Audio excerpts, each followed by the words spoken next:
ఈ సూక్తిలో ఒక చక్కని అంశాన్ని మన ముందుకు తీసుకొస్తున్నారు. Most of the weight comes from yesterday and tomorrow. Let them rest and carry only today.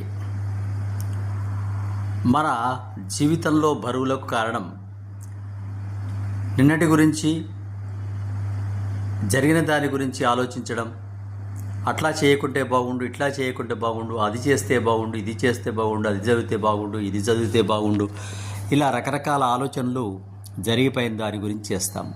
ఆ బరువంతా మన తలలో మోస్తూ ఉంటాం. ఎవరు వచ్చినప్పటికీ ఆ గతం గురించి వాళ్ళకి చెప్పి, ఆ రోజు నేను కనుక అది చేసినట్టయితే బాగుండేది, ఆ రోజు ఒక ఎకరం పొలం కొంటే ఈరోజు కోట్లు వచ్చేది, ఇలా రకరకాలుగా చెబుతూ ఉంటారు. అదంతా కూడా అనవసరమైంది. జరిగిపోయిన కాలాన్ని, జరిగిపోయిన విషయాలను మనం ఏమీ చేయలేం. అలాగే రేపటి గురించి కూడా ఎక్కువగా ఆరాటపడుతూ ఉంటారు.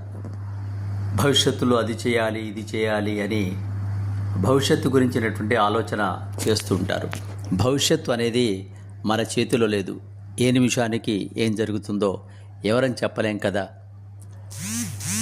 అలా భవిష్యత్తు గురించి, ఇటు జరిగిపోయిన దాని గురించే మనం ఎక్కువ బరువులు మోస్తుంటాం.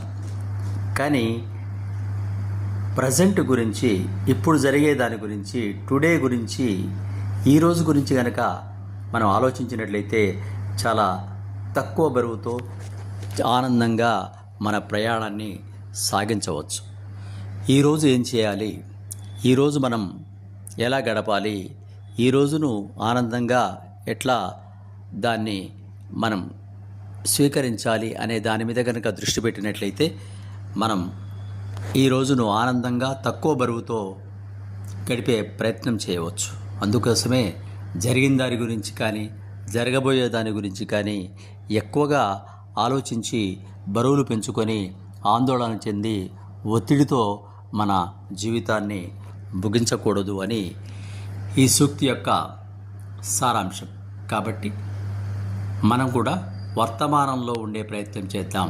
వర్తమానం గురించి ఆలోచిద్దాం.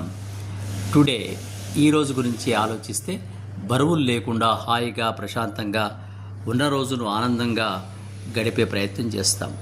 జరిగిపోయిన దాని గురించి ఎంత ఆలోచించినా మళ్ళీ వెనకకు పోలేము.